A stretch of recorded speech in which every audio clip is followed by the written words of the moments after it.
What's going on, world? Happy Thursday. Super, super excited to be here this Thursday. We have a very special guest for you, entrepreneurs, young professionals, people who are, looking to dive into a business, a side hustle, get things going. Super excited for our guest speaker that is going to be later tonight. Top, what's going on? How you feeling?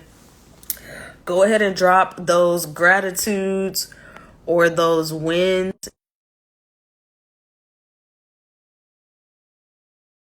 in the comments. Man, my win for this week is going to be okay. There we go. I got you in. What's happening? What's going on? What's going on? How you feeling? Oh, fabulous on this terrific take action, uh, turn it up again. Thursday. Thursday. Yeah. Huh? Yeah, All right, yeah, let me. absolutely. Yep. All While you're right, man. sending those out, Top said his gratitude or his win is counting down to the stage. Yes, his show is coming up next weekend. Looking forward to attending that. And yeah, man, it's been a long time coming. Talk about, discipline and consistency with what you're doing. So shout out to you for doing that. My win for this week is starting to feel better. I have this sinus infection going on all week, so I've been pretty out of it. But I'm on the other side. I got some meds and definitely starting to feel better. So that's definitely a win. What about you? Top win for me is family. Man, I just love family. We went to a breakfast earlier this week with the brothers, and we were there representing CAG. But it was interesting because everybody after the event was coming up to us like, "Hey, who are you guys?" You know what I'm saying? I was like, I Yeah. was like, yeah. So it was actually pretty dope. So yeah, no, we had a real good time and really being at the event. So That's shout good. out to Ron G. That's good. I feel it. Well, let's go ahead and yep, he just hit the request button. Let's go ahead and get our guest in. Let's go. Let's go. Let's go. As I mentioned earlier, super excited to have this special guest on. Hey, there Oh, he is. Yo, yeah, what up? yo, what's up? What's up? Oh, salute. How y'all feeling? What's up? What's Oh man, going I, down? I feel like you got the white glasses on for me. Bro, I only wear the red ones when I feel like I need to be unreasonable. hmm, hmm.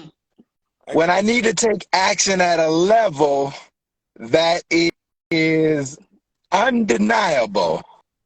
come on, come on. Then you I, gotta throw on some, you know what I'm saying? Yeah. reds on. Gotta put the reds up. Well, let me tell you, I put my clears on just for you. Words. That's the normally I do the contacts. I don't really do but that was just for you. Thank you for noticing. Okay. Oh man, well let's get into it and intro you right. I'm gonna go Yeah. ahead and read your bio. So over the last 6 years, Words has been able to participate in some incredible 6 and 7 figure launches with influencers like Eric Thomas, Mark Barney, David Shands, and more. He is living proof that you don't need a huge following to make money, to have a lot of capital for startup, or to have a huge ad budget to get customers. To be successful and start getting consistent sales and creating a steady cash flow when it comes to the online marketing industry, all you need is a simple step-by-step blueprint that will lead you straight to the lifestyle you've always wanted to live. Words, welcome to the IG Live, the Yo, Executives Corner. thank you. Thank you. Thank you for having me. Let's get it. Hey, hey, words, man. It's like super, super honor, man, for you to tap in, on your schedule. And, we've always watched you guys from afar, and as you guys are doing extreme execution, and you were doing your thing, we were like just now kind of coming in, you Yeah. know what I'm saying? So Yeah. it's beautiful to actually see you and your consistency in kind of what you've been doing. Yeah. Yeah. Yeah. First off, where did you grow up? Chicago. I was Oh. born and raised there, Chicago, Illinois. Wow. Okay, we got some love going up in the comments. Chi-Town in the building. I became an adult in Iowa. That's why I went to college and had kids and got married. So yeah. Okay. Okay. Okay. Did you have any siblings growing up? What was it like in Chicago? Yeah, so I grew up only child. Although I have two other brothers, we all have different fathers. But I grew up with my father and my grandmother. So yeah. Okay, So nice. my pops is an entrepreneur, so it was grind always. Like I did with them. We had this place in Chicago. If any Chicagoans on here, you know this place called Jewtown. And this is where all the hustlers go, where you see people selling socks, they're selling T-shirts, they're selling cologne, they're selling, we were out there selling purses. It's like, Yeah. this you go for your come up. Yeah, that sounds like the alley in LA. Exactly. So like Freaknik, I was there. My father and I, we were selling T-shirts. Like everywhere we traveled, we were working. I was always by his side whenever we were doing those things. So yeah. Cool. So let me ask you, you ran across, well, before you got to extreme execution, how did you run across ETNM? So one, I had always followed E. Of course, we are always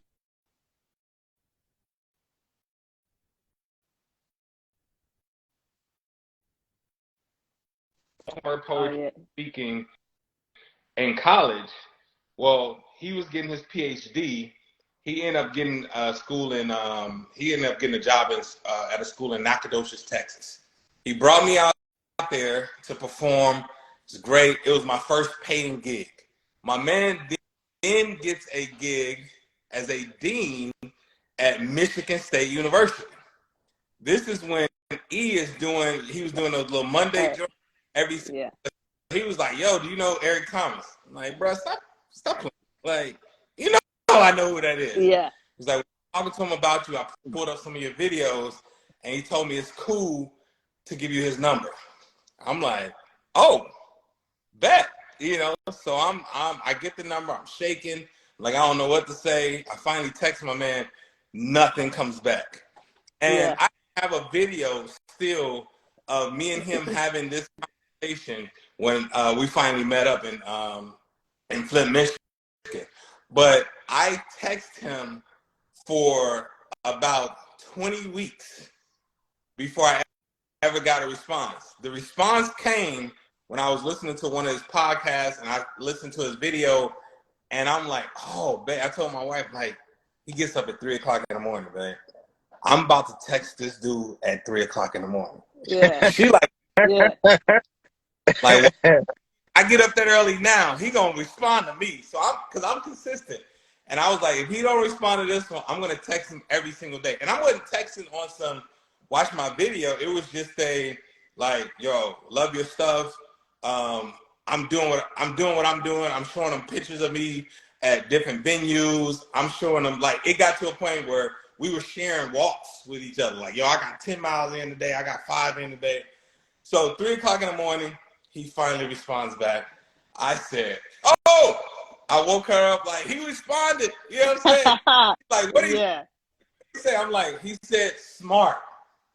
And she was like, "Take your butt back to bed." I'm like, no, this is good. And so Yeah. he responded. And from then on, we had been in conversation for about a year before we had ever seen each other. I came to the event in Chicago. Told him I was coming, and he actually called me out in Chicago. Was like, "Yo, Words, tell the people what you do." And I'm like, I don't even know. Yeah. Because it caught me off guard. It's 1,000 people, and from there, I met Moose, Nikki, all of them, and they started talking about extreme execution. And he said he was about to start this group. And listen to this. He started the group. I immediately we had about $2,500 in our savings account at the time. He said it's gonna be $2,000. I said that we need to do this. We got to do it. Okay, cool. We get the certification. And the initial group was a text chain. Mm-hmm. It wasn't a Telegram. Group. It was literally his number, our number. You could see everybody's numbers. Yeah. We were all text chain, chopping it up with one another, and on some like, oh, I got one gig, or I got a potential. Like that's how it started off.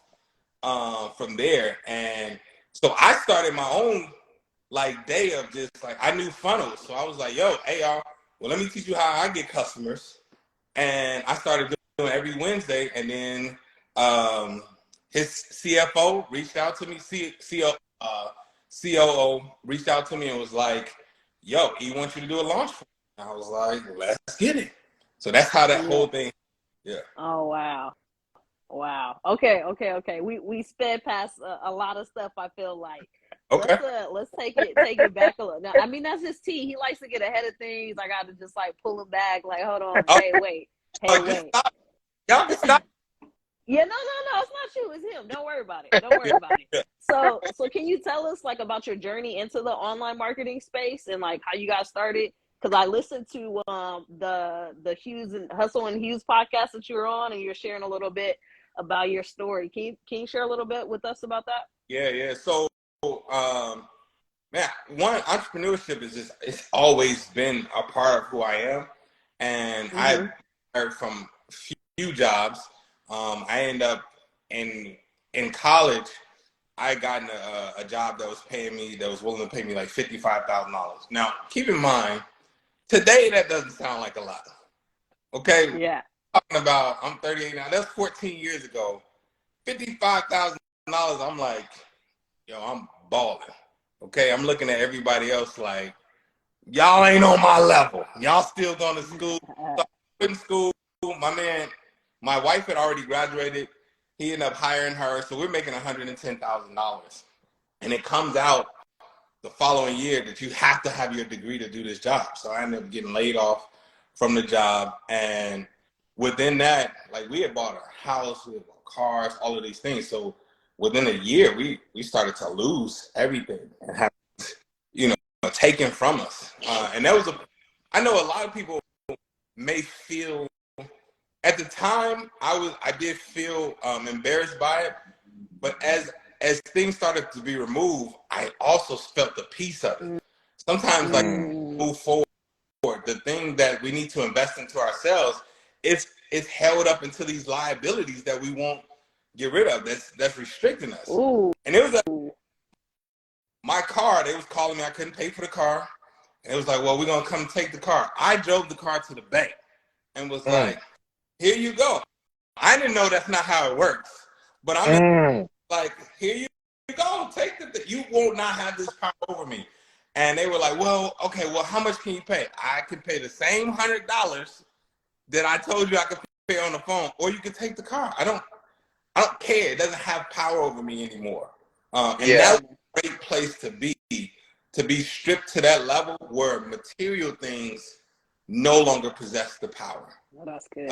So what ended up happening is I did go back to school, got my degree, and through all of that, we ended up having to sleep in a friend's basement for about 4 months, just trying to transition.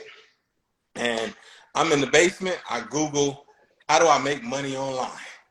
I found this guy, James Wetmore, who's still online right now, and he was giving away. And look, he stood up here, he's teaching the funnels and, hey, you can get people to click the link here and all this. And as I'm clicking the link, I'm like, man, that don't work. as I click the link. And then he tells me like, oh, hey, day 3, I'm going to have you pay for this. I'm like, man, that doesn't work as I pay for it. So going through the process, I'm like, this actually works. And I just started learning and just engaging as much as I could on this process of gaining a customer. And that was for me. So like the difference of marketing, branding, I wasn't great at that yet. I just knew how to obtain a customer. And that's how you become a business owner. You got to learn, how do you attain an actual customer? And once I started doing that, I met another young lady. Her name is Kimber Luna. She's also online here. And she was teaching people how to do webinars. I was met with an investment that I had to do in her mentorship. I sold our couch, our love seat, our kitchen table, Wow. chairs, all of that. So I can literally, in our living room, the only thing that was in our living room was a treadmill. My wife wouldn't that weren't using anyway. Yeah. And I was so keen on, I'm already at the bottom. What else could happen in this situation? Like I'm free to take risks now. I'm free to invest into myself. I'm free to learn. I don't have nothing else to do but learn. Like I'm literally about to dig into learning right now. And so that's what I did. I invested into that. And her course and her mentorship was all about how to build your online presence through webinars and get customers and build an audience there. And boom, that was the thing that I was able to build my entire business on. Wow. Yeah. Ash said in the comments, it's only up from here. Yeah. You know, it almost sounds like words that during your trials, you also found your authenticity. Is that something that you felt that through the trials you had to go deeper within? I think it was starting to come out, but I don't think I necessarily had it at that point. I was still in a deficit. It's very hard to say, for me, it's very hard to establish like, yo, I know my identity and I feel authentic in that when I still feel like I'm in a deficit, when I still feel like I'm depleted. And so I think what I did establish is that I was not whole and I was willing to obtain wholeness. Oh, that's good. That was the key thing. And my wife even was like, yo, you should try therapy. Now, growing up in Chicago, using the word therapy is soft. So I'm like, you got a degree in psychology, I got a degree in sociology. What are we talking about? Like, we can work this out. I can work this out. You want me to sit there and talk to this guy about my mother not being there? Like, what do you? And I started doing therapy. And it was the most rewarding thing ever. It was the thing that allowed me to understand, like, oh, there's a different side to manhood. And there's a different side to who I am. Like, I don't have to be this hyper masculine man all the time. I don't have to always be on defense, on guard, ready to attack people. I don't have to be angry and all these things. Like that part, going through that, now that's when I came into myself. Like I started to learn. And again, extreme execution helped with this. When I saw that I was a high I was like, oh, okay, so this is naturally me. And I had been for so long hiding that side of me because people would say, oh man, he's so extra. You know, he's this, and no one received it. So therefore it's like, oh, okay, you want this side of me, you know? So just being able to now say, oh, okay, yeah, no, my feelings do get hurt. And I love people laugh. I love filling up a room. I love motivating people. I'm about energy. I don't mind being vulnerable. You know what I'm saying? That's when I started to come into myself. Oh, that's good. That's good. I love that. So transitioning, back to the online marketing space, like what do you think are some common misconceptions about starting a successful online marketing business? One that I always try to take people away from is that you need to start off with these logos and these colors and all of these things. And it's like you don't know what your brand is for real. You're still establishing that. You Mm, have a logo today based off of what you think your brand is, and as you develop, as you hit barriers and overcome those barriers, you will truly figure out, oh no, this is really what I represent. And now it's time to find an identity that represents that. You know what I'm saying? So like coming out the gate, spending a lot of time on a logo, not having a client acquisition system set up, meaning like how are you going to get new potential customers every single day, and how do you turn those potential customers into paying customers? That's mm-hmm. key. So we get excited about, oh, I got my website built, I got my colors picked out, and all because those are task things. We feel there's a reward and gratification to that.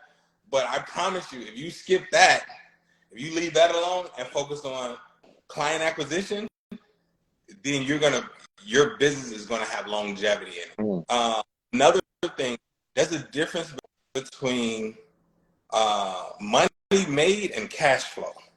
Okay. Mm, So you can, it's like, yeah, you made $10,000 this month, but $9,600 is going out. yeah, Come on, those teach on that. expenses. Those Come on, expenses. come on. So it's like you would feel like, man, I'm making money, but I'm still paying. It's like, there's a pain associated with it because your overhead is so. We don't think about these type of things like when overhead. When you start making some money, and you just start spending. Like, oh, I want to be a. This is something I ran into. It's like I wanted to feel like a boss. Mm-hmm. So it means Mm.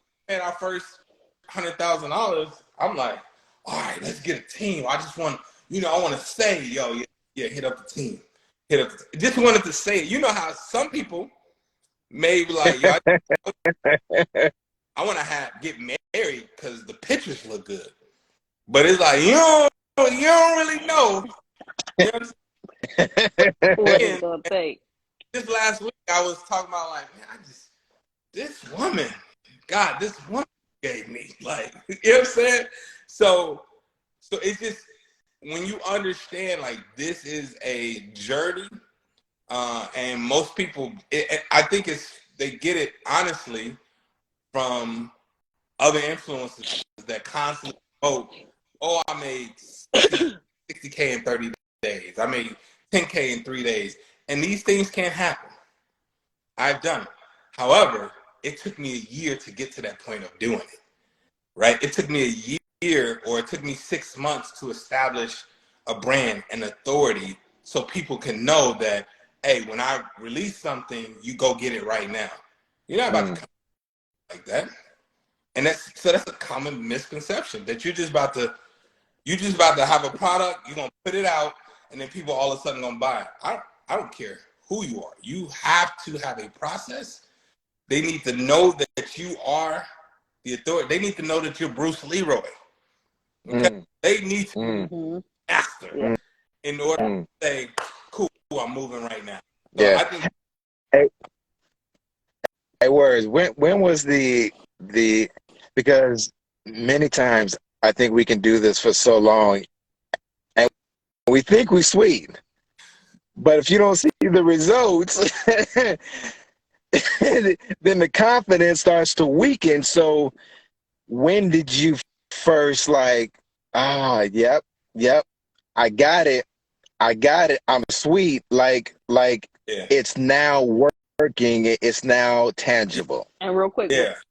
before you answer that, if you guys have any questions for words, go ahead and drop them in the question box. Hit that question box in the bottom right.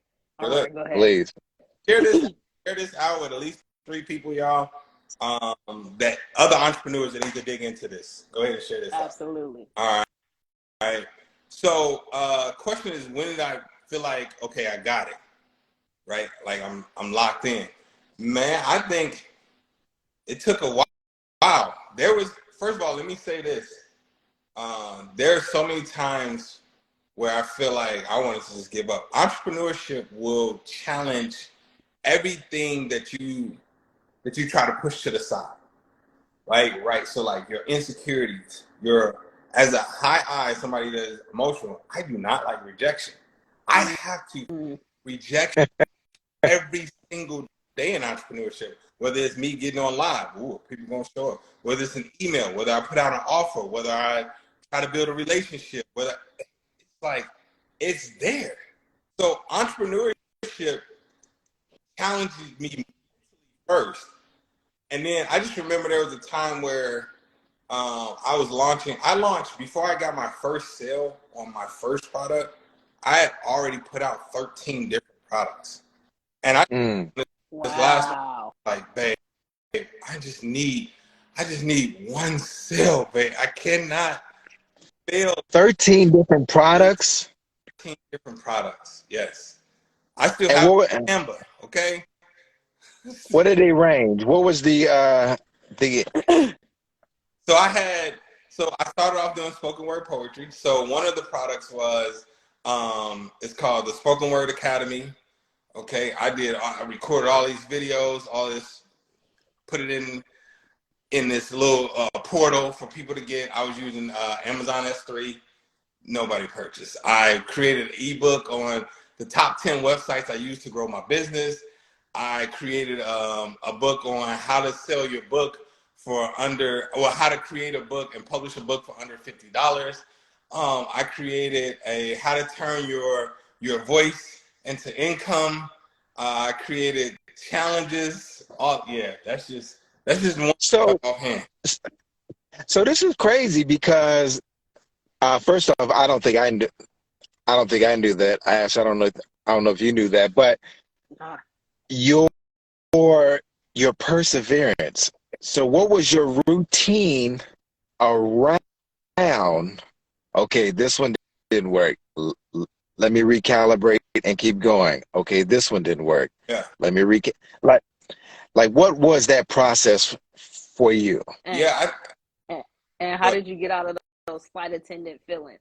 Because I mean, like number 13, I feel like I'm a little hurt. Yeah, the feelings, they didn't go away. You just move, because I'm also a high D, so, and a high pilot. So you just move through them. Mm-hmm. You know, so each one created a different feeling. So it was like, oh, this is the one, babe.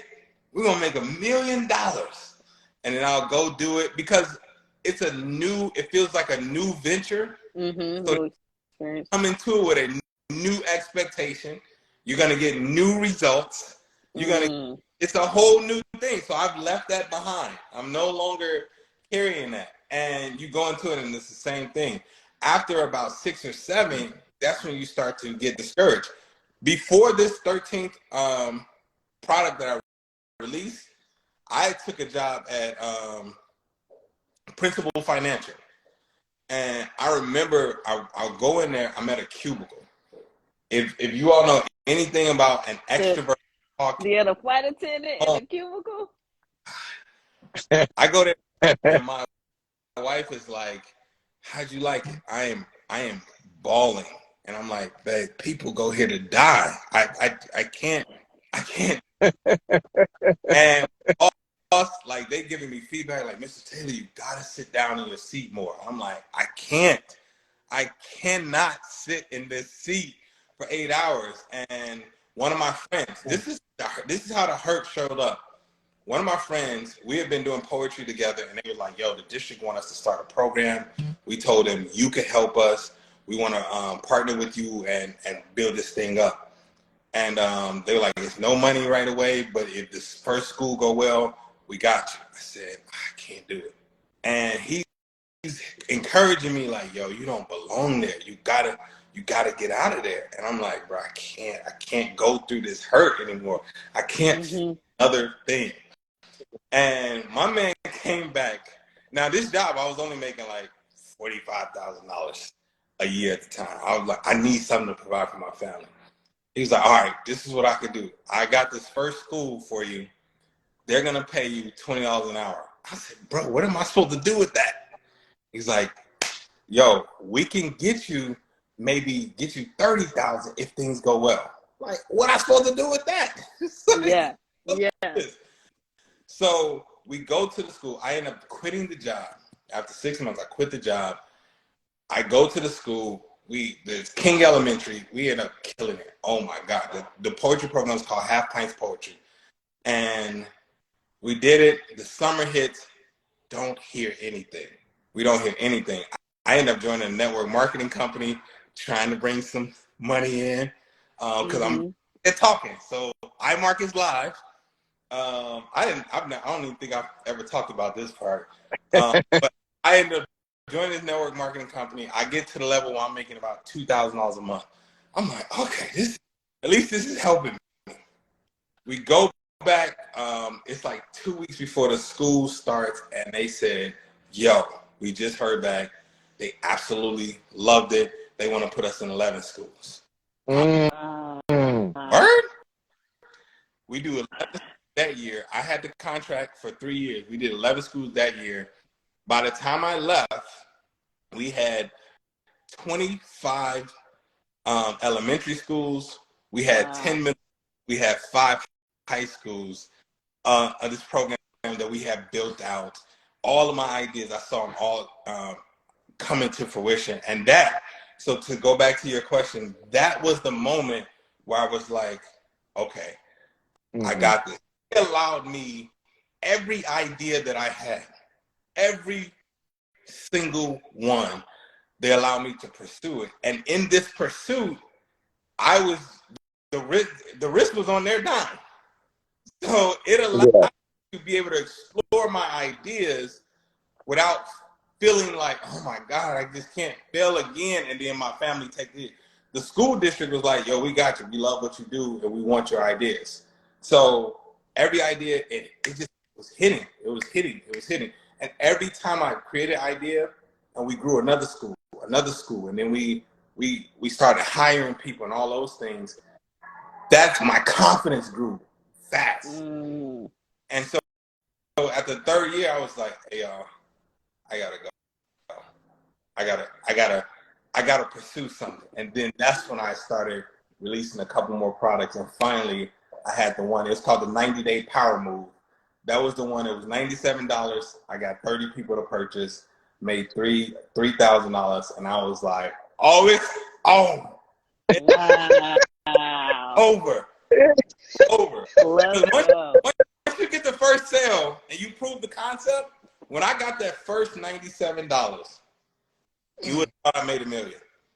Because the thing was, it's just like, I just need to prove to myself that I just need to prove to myself that I can do this. I just needed to see it for myself. And then that sale came in, and then another one, and then another one, and then another one. I was like, oh my goodness. Yeah. And webinar. So what I learned is that, so there's always some mistakes that you learn. I did $97, and I was like, y'all are gonna get lifetime access. Yeah. Forever and ever. You've gotten your money's worth. Why are you still asking me questions? I started resenting. I said, I'm now resenting people. Like, why are you here? Why are you in my group? You know what I'm saying? And so what I was doing was I changed it to a community called Dream Builder Nation, which is my community now. And I remember my first couple of Dream Builders, one of them being Lady Ty the Great. Yeah, BU. Yes. And once she joined, and I was able to personally help her make $10,000, and I was just like, oh, it's up. And then my friends, they allowed me to launch their stuff. I made 6 figures on them. This is all before I made my own 6 figures. And Were you charging them at that time? So I did not. I charged. Lady Ty was paying for the. She was paying Community. fee, but my guy, I didn't charge him. I was just doing it for free because I knew what I was doing, but I didn't know. I said, let me test it. Well, we did it. They ended up making $111,000. Oh my So God. we're like, let's run it again. This time, let's do a contract. So this is my best friend, godfather to my kids and everything, and his wife. Both of them, they're godparents. And we ended up doing it again. We made $1 million together. Wow. Wow. Over a year. And I was like, and now I have a percentage and all this stuff. And then, so I was ready. By the time I joined Extreme Execution, I had these things under my belt. So, like, talk about that confidence. Yeah. Oh, so your chest is sticking out. Let's go. Like, let's do it. What we doing? So I came in there like, yo, I'm ready to rock. I've proven my concept. I've proven my system. Like, I feel good about what I'm able to do. Yeah. No, that's good. Can you talk us through maybe just a couple of the key components of a successful online marketing strategy, especially for the entrepreneurs who are just starting out? Yeah. So one, the most important component is audience, right? Just truly understanding. I give this example of 3 Deep, and I show people how even big brands think in this same level. So by 3 Deep, I always say, who are you talking to? What do they want? And then what do they want to overcome? So by that, I'm saying, okay, I'm talking to single moms. What do they want? They want to make extra money, bring extra money in their home. What do they want to overcome? Or what is the barrier? They want to make extra money without leaving the home. So when you get down to that point, you're like, oh, okay, so I know exactly how to speak to this mom. I know exactly how to frame my product and service, because if you have an Airbnb business, you probably shouldn't present this to her because she needs less time out of the home. But if you have stay at home on the phone job that she can, or if you want to teach her how to do a virtual assistant from her house, it's like boom, that's your target audience. You know exactly how to talk to her. You know exactly what the pain points are and all of those things. So that's key. That's the first thing I would say. So when you look at restaurants like what's the $5 pizza place? Caesar. Caesar's Pizza. Three. Who are they trying to target?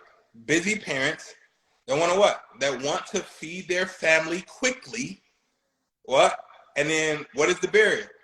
And don't want to spend a lot of money, right? So, boom, you have 3 Deep. Busy parents, they want to feed their family quickly, but they don't have a lot of money. Wow, let's do $5 pieces to go. They're hot and ready to go. 3 Deep. Now you know exactly how to, you on your way home for work, stop in, grab a pizza, and go. You know exactly how to market to them. You use words like speed, ready to go, already prepared, low cost, feed your whole family. You use these key words because that triggers them to be like, yeah, that's me. Oh, shoot, I'll just grab one on the way home from work. Cool. I don't feel like cooking. It's already ready. Wings, ready to go. So that's why they use things like ready to go. You know what I'm saying? We're all in this mind of 3 Deep. Now you just got to find yours. So that would be the first thing that is important, understanding your audience. The next thing is understanding where to find that audience and how do you get yourself in front of them every single day. The second, my guy,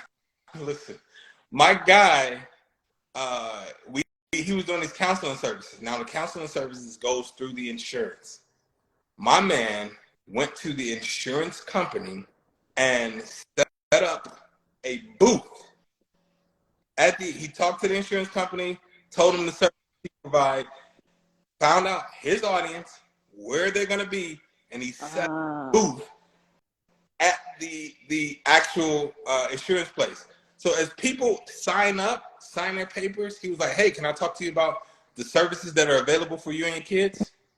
I mean, he had leads on leads on leads on leads on leads.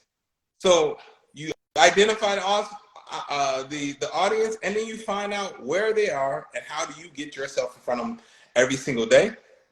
And then the third thing I will tell you, once you get yourself in front of them, how do you get them from where they are to the checkout page? This is why you use webinars, challenges, funnels of that nature. But you want to get them from where they are to the checkout page. That's good. That's good. I hope you guys are taking notes too, because the words is dropping some gems. We have something in the comments. Cars and Keys said, "Grateful for this. You were telling my story, so I know the money in exchange for helping others is already on its way." I love that. I love that. Make sure that if you're not following Words, go ahead and hit the drop down button right above me to go ahead and follow Words to get more content like this for entrepreneurs, your entrepreneur friends, and anybody you think that this could help. So we do have a question in the question box. Kelly Kill asks, "What are some steps you took to get leads / awareness, etc.?" And so I know that you just mentioned, going to the audience, but what if you don't know, who your target audience is? Yeah, so some steps I took to get the leads was one, when I initially started off, I went live every single day, 9 a.m. I went live every single day at 9 a.m. Central. I also did this for the company iMarkets Live. Me and another guy, we started a thing called Morning Motivation, where every single day, 9 a.m., we would just create a Zoom. People would come on, and then other people started bringing their teams on and all this stuff, because we weren't pitching, we were just doing it live. Even happened in UK, I was waking up at 3 a.m. to do a motivation for the UK for 9 a.m. So you international with it? Yes, yes. Let's go. And it just, people's team started, the CEO, Chris Viteri, reached out to me personally. That's how my Instagram ended up growing from, I was stuck at like 3,000. When he shouted me out on Instagram, told everybody to go follow me. I have this video as well. But once he did that, I grew from 3,000 to about 8,000, 9,000 followers. So wow, it was huge. And then I got a contract with them. So the first thing I did was, I know entrepreneurs is my audience. So I was like, well, how can I set up in front of this audience and serve? I wasn't asking for anything in return. I just knew that if, my gift is going to make room for me, and it's open up doors, kick down doors, and it's undeniable.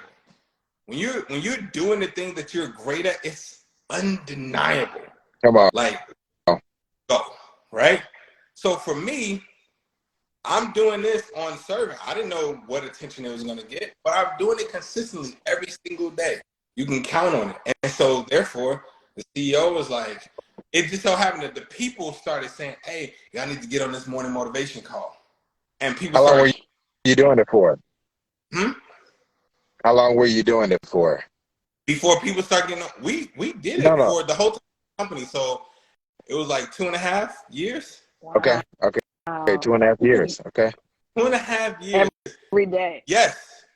Or Monday through Friday, not on the weekends. Okay. And okay. 9 a.m., we're doing it. It started off with 50 people getting on. By the time people started telling me, we had to upgrade the Zoom so we can get, it was like 3,000, 4,000, 5,000 people getting on. And then they started talking to the other leaders, and the leaders are like, "Yo, this dude Words that is doing, he's going nuts." And all that. So then the CEO is like, "Oh yeah, everybody go to Words Call and follow him." And then he sends me here's another one. He sends me a message with his cell phone number. I said, "Okay, you want me to use this then?" So I hit him and was like, "Yo, I got some ideas for some things I can do." No response. And y'all know how I do with no responses. Man, them Killing. For 12 weeks straight. No response. And finally, he's like, okay, words. I see. He literally said, I see you're not going to stop. Let's do a FaceTime right now. And okay, then. Let's get on this FaceTime. Come on. That I wanted to do for the company. And it just so happened that he ended up bringing, my wife is going to be so mad I can't remember his name. Old school motivational speaker. I'm hungry. Les Brown. Yeah. Brown. He ended up bringing Les yeah. in. I text him and I said, yo, Chris, I get Les Brown is an OG. I respect Les Brown. But these people, I paved this way. Like I tilled this ground. And I said, don't do me like that. Don't do that. And he respected, he hit me back, was like, you're right, let's do your deal. Did the deal, signed the contract, they put me on the platform, and I did that for about 2.5 years, and then I got off. So I left there right about the same time I left. So I left everything right about the same time I left with the school district, because I'm like, I got it. Like I see what I need to know, and I've been able to experience so much. Now I got to go all in on me. Let me tell you a quick story real quick. This is in 1996, and I know you work with David Shands. Yeah. But and this was my first time going to a conference. Had did a take control conference in San Francisco. Either in, I think it was 2017. Yeah, 2018. 2017 or something like that. And afterwards, they did the VIP thing. Yeah. And Dave was in the back and so forth. And I know he doesn't remember, but I was like, man, I see you doing all the shirts and everything else. And I said, man, what's next for you? And he looked at so lost. And he said, man, I'm thinking about this social podcast thing.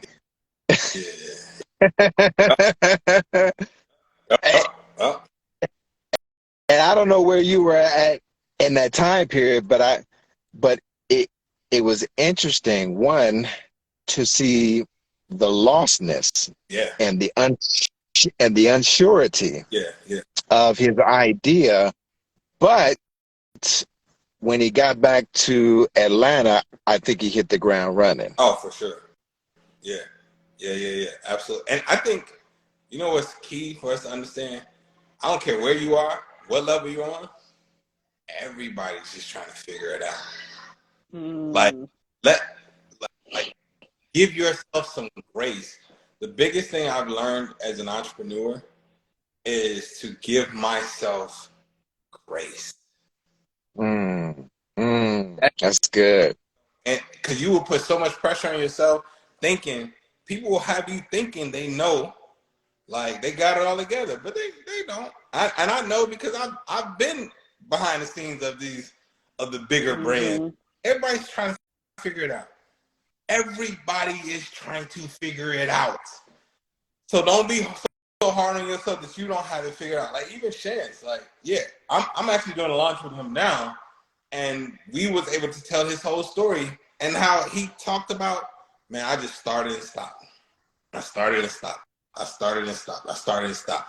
And then he was like, he originally started the podcast because he was trying to sell a conference to get some people together in one place so he can tell them about his conference. And then it grew into something. He just trying to figure it out. And then it grew into it, and then now, boom. Now the more you learn, you just apply. What happens is we learn, and sometimes the learning just gets stuck in our brain, and we feel good about talking about it. So what happens, whenever I see people do the announcements, oh, I got something cooking. Well, you kind of gave yourself the glory right then. Yep. Of the execution, because you just got some praise for. I'll teach on that. That masturbation there. Yeah. Yeah. You said it. I saw, look, and this goes into an example. I saw, I'm about to knock all the things down. I saw a video clip where my man was dunking the ball. Like, he did like a little 720. It wasn't full 720, but he did in the air ever. And then, boom, he missed the dunk. The crowd went nuts. And you see somebody in the camera go, man, if he would have hit that, it's like, but he didn't.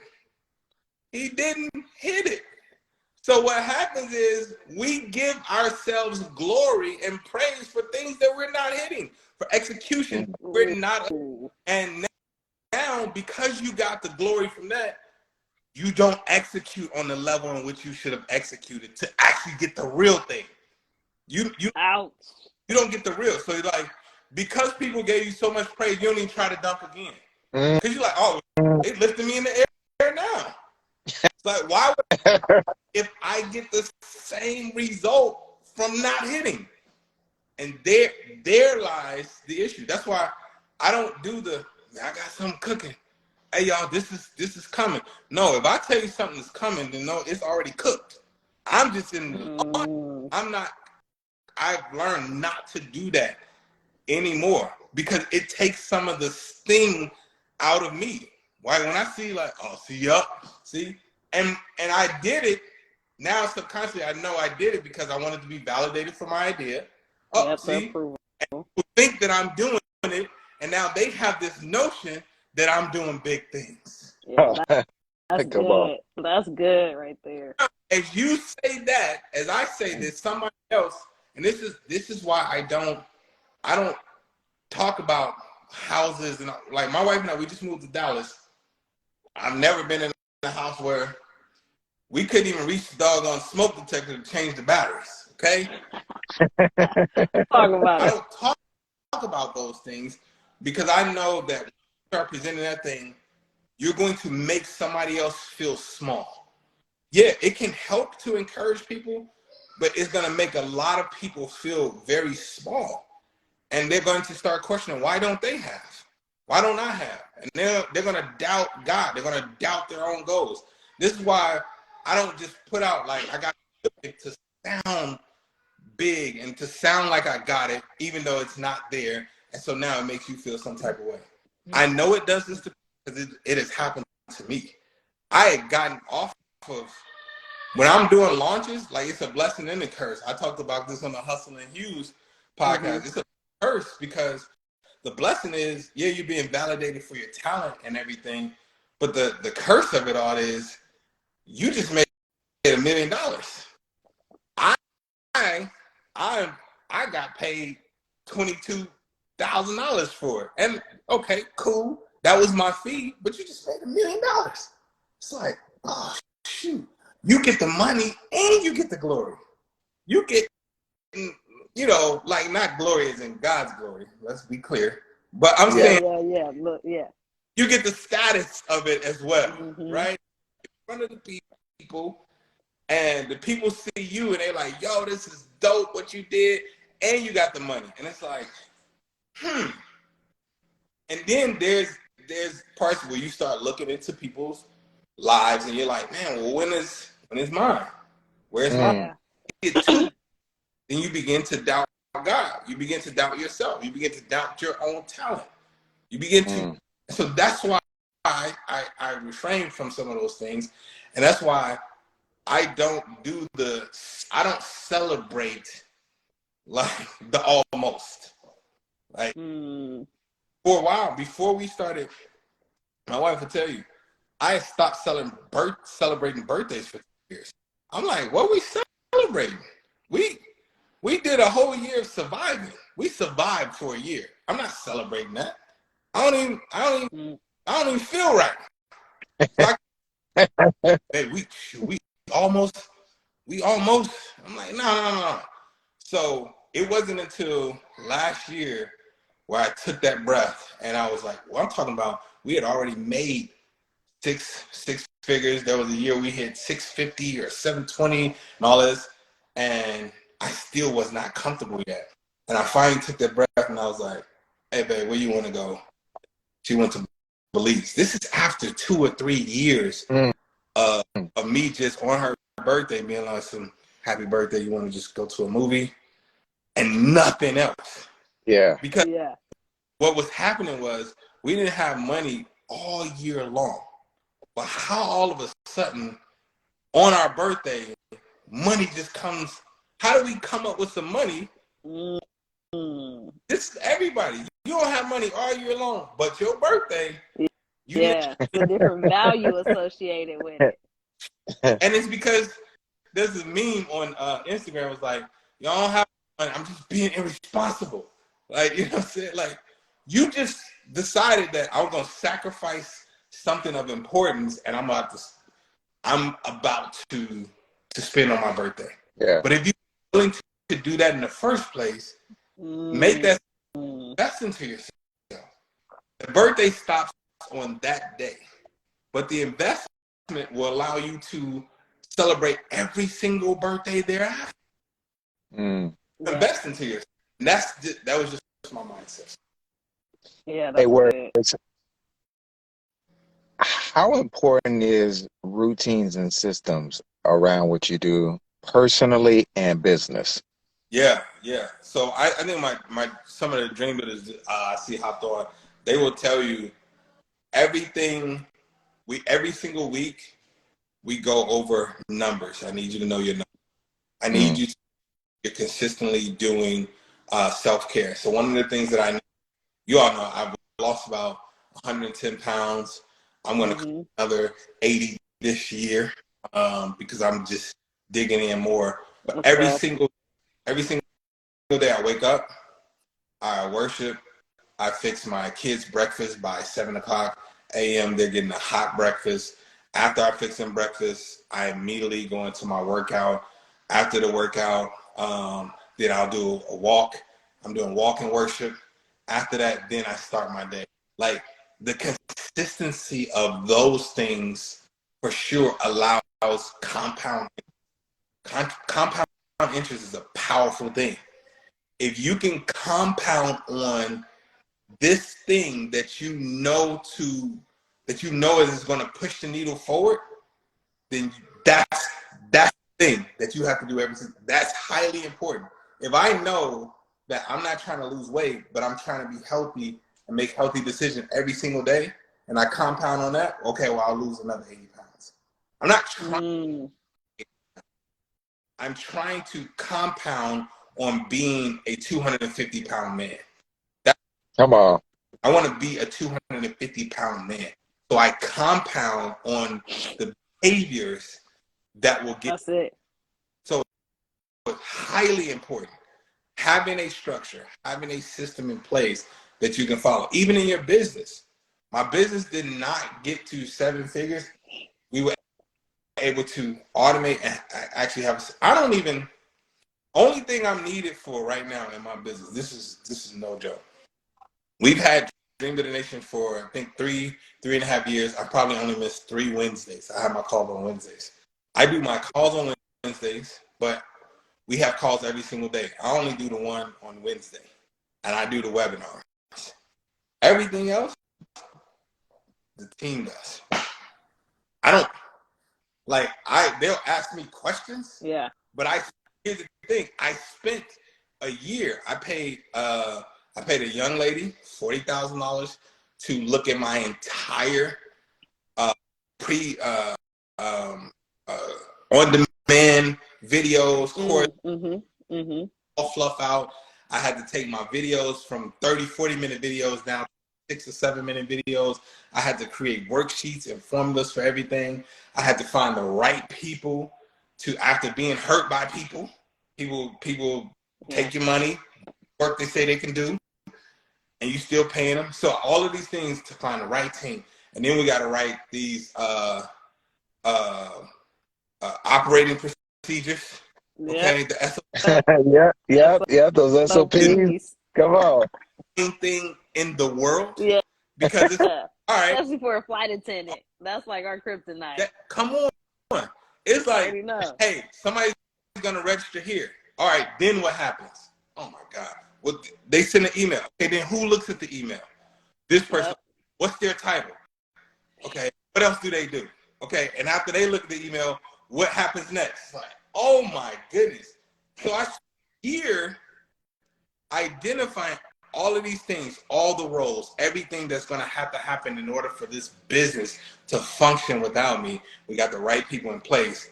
And now I'm like, I don't do,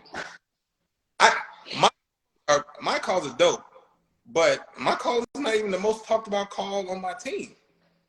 You know what I'm saying? Like, that's how much time I put in during the pandemic with the team that I have right now. I went, except for one, he came on a little later.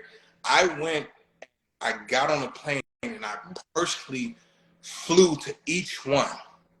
And I spent time with them. I spent days with them, teaching, talking about like the character of the business that we want to build and like what we wanted to embody, and show them exactly what I needed to do, show them the expectation. I flew to each one of them, spent personal time with them in order to, so I'm all what you're saying, highly important. This is how a business is built. Nobody's willing to do stuff like that. We could have. Yeah. I'm like, no, I want to meet you doing. I want to come in your house. I want to be there. Yeah. So like, it took a while for me to build that, but just this year I was able to reap the benefit of like, I don't do anything. Yeah. Yeah, man. Yeah, but the sacrifice. Oh, go ahead. I said I do stuff, but I don't do stuff. Yeah, but the sacrifice that it took to get to that point, man. And I know that we are, coming to the top of the hour. We want to definitely be able to respect your time. I know already. I feel like, we need a part 2 or something. I don't know. So we didn't even get there yet, but so much knowledge has been dropped, so many gems have been dropped. Make sure that you show words some love in the comments. I know we have some comments popping off about how fire this is and thanking us. So we appreciate you guys for taking the time. I did want to know, because we do have, a lot of newer entrepreneurs out here, solopreneurs. What advice do you have for individuals who are just starting out in the online marketing space? Yeah, I would say going back to those 3 things, it's all audience, knowing your audience, being able to know where they are, to understand how to get them from where they are to the checkout page. If the biggest thing is, before you create a product, before you start a logo and all that stuff, I would go through, I have everyone, Dream Builder Nation, you have to create a survey, and you have to go to that audience and have them take the survey. When we did the conference with E, so when they brought me on, the goal was like, yo, we want to sell this thing out. It was the one that was in Atlanta, and originally it was going to be in Dallas, and I was like, well, okay, are y'all good if I'm on? Can we do it my way? We surveyed the entire list. 68% of the people, I said, well, what are all cities that you're willing to travel to? 68% of the people were like, Atlanta. I said, boom, let's do it in Atlanta. The second highest was Chicago, which is where it was the following year. So we didn't have to guess. It was like, okay, we were trying to think of, I think it was still in the naming stage. Like, do we need a new name, or do y'all like 120? People like, yo, keep it 120. Cool. It was, do you need a bunch of speakers? Do you want more speakers? Do you want more of E? People like, yo, give me more E. Oh, okay, cool. And that also helped us determine what type of products we were going to create as well. You wanted more E, so we created more upsells centered around E and 11. So it's important to not skip this step of, once you know the audience, then go validate what you think, or go validate your theory. We learned a scientific method in school, okay? It's the same thing. You have a theory, now go validate the theory, right? And so that's key. And once you do that with an audience, now your content, your marketing, your everything come from that. The product that you're going to create. So for me, I stopped saying six-figure launch. Because when I did a survey for my audience, I had them, which is more appealing for you? Having a six-figure launch or creating consistent revenue? Getting customers daily and creating a consistent revenue. And then I had some other options. They picked the second option. So now, if you look at my marketing, I say, all right, so look, I'm going to teach you exactly how to get new customers and create a consistent revenue stream for yourself. Create some stability. I was like, okay, y'all doing the work for me. Who better ask than the people that we want to invest with us? Yeah. But they definitely know what they want. I want it at this price. I want to make this much money, and then you need to package it in a way that they feel like they're getting what they want, but you're actually giving them what they need. That's so good. That's so good. Okay, we got one last question in the Q&A, and then we could close out with any I'm not gonna say upcoming, any cooked projects you got already for us that you want to share. 100. Okay, so Holy One Clothing said, I have a text group. I meet with them on Zoom. I have an ebook. My question is, how can I monetize the audience? Yeah, that's my man right there. He already know what I'm gonna say. Invite them to a webinar. If you already have an audience, then get to a point where you can get them in one place and take it from this one-to-one to one-to-many, right? So I want to get to a point where this is me and 50 other people, me and 100 other people, me and 1,000 other people, right? Because now I can help all of them come to the same, right? We can all come to the same conclusion. We can all create the same awareness. I can show them all the testimonials of people I help them overcome the same beliefs at the same time. Like all of these things. So I would rather have one conversation with 1,000 people than one conversation 1,000 times. That's the difference. Yeah. Taking it one to many and really allowing them to know who you are. People are going to buy for 3 reasons. There's 3 things that you have to be able to do in order for people to say yes to you. All right. One word is belief. All right. And under that is 3 things. 1, you must get them to believe first in you. That you have the capability of actually getting them to the place where they want to be. Whether that's weight loss, marriage, whether your product, they got to believe that you created a product or a shoe or a shirt that's actually going to be beneficial to them. They must create a belief around you and your abilities. Yeah. Second, they must believe in your system, that your system can do what you said it's going to do. They have. And third, you have to get them to believe in themselves and that they're capable of doing it. So in order to do that, you have to make it simple. You have to speak with clarity and give clear answers. When people have clarity, they can move forward. It opens up their belief.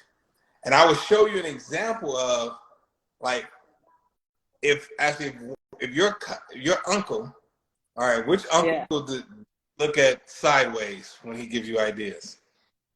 Uncle Ron. Okay. So look, Uncle Ron comes and he comes with this brilliant idea. And you're like, hold on, that's actually a great idea. And then he shows you the system and you like, dang, that system is good. And I can do this. I can do this. But then you look at your uncle like, but I don't believe. Who did this for you? Right. You know what I'm saying? So you don't move forward because you're like, man, I like this system. I like this thing. And I believe I can do it. But I don't know if you the one that can get me. That part. Yeah. That part. It can flip to like, dang, I believe that you can get me there. And I love this idea, but I don't know if I can do that. You won't move forward. Or You need the three to be able to move forward. Because you can say, man, I believe I can do it. I believe you got it. But this system, I don't know if that's the right system. That don't. That's good. You're not going to move forward. You need all three in place in order for you to say, let's go. Let's move. That's good. That's good. That's a bow in it right there. You know what I'm I saying? took notes on that too. I have to rewatch this replay myself. Let's go. For sure. Hey, Word. I just want to say, man, I appreciate you taking time out of your schedule. Yeah. But I love how you love on your wife and your family, man. It's inspiring. You know what I'm saying? Because sometimes we're so used to decades of success, and then marriages and families fall apart, and you embody that, and you know, it's beautiful to see. So thank you, brother. Man, thank you. That's actually what we were supposed to do this before. That's why we had to push the date back. I haven't been on social media since January. I took all the apps off my phone. We just moved, so I wanted to give this transition time to my family. And so my team posting content and all that, but I wasn't even on social media. And the date that we had, I'm like, I told Lee, I'm like, yo, I'm not back yet. We gotta do it today because you know, my daughter was having a tough time. Cause it was a transition. She's leaving her friends, all of these things. Wife trying to find her space. I'm trying to find mine, the boys, all of those things. So I appreciate you saying that, man, because I do work hard to make sure I'm intentional. I'm an intentional husband and father, especially during a transitional period. So I prefer to not say that, oh, this is for you all. I'm doing this for you all, but I gotta sacrifice you in order to get it. And that's the thing that like I gotta put you last to get it, but it's for you. And I don't want. Yeah, 100%. I love it. I love it. Well, yeah, please tell the people, you know, anything that you have cooking right now, already pre-made, ready to go. Let them know where to find you. Yeah. So I'll just click the link in my bio. I literally am hosting a challenge this month on the 22nd is a ready to launch challenge where I'm going through the process of building a funnel, building webinar funnel, like how to find that audience, how to actually create content for that audience, and then how to launch that audience and finally get your first sale or your 100th sale. I'm going to show you how to do that. So register for that. Yes, go register. Go register. Words, well, we definitely appreciate you and your time. It's been an honor, and just, you know, everything that you're doing. We're just so grateful to be able to be a part of that journey and cheer you on. Let's go. So much success, and Appreciate you, just brother. This ain't gonna be the last. Yo, I appreciate y'all too, and I love what y'all doing. I love your consistency as well. Thank you for having me. Thank you. Thank you. We appreciate everybody that tapped into this live. Make sure that if you're not following Words, T, or myself, go ahead and hit that follow button right above me. 100%. Every Thursday, 5 p.m. PST, tap into the Executives Corner, and we will see you on the next one next week. Let's win. All right, Words. Peace out. Thing you all need to get on here is right here, your boy LV. Y'all need to get him on there. But all about kingdom principles, like get him on there. All right, salute. All right, appreciate you.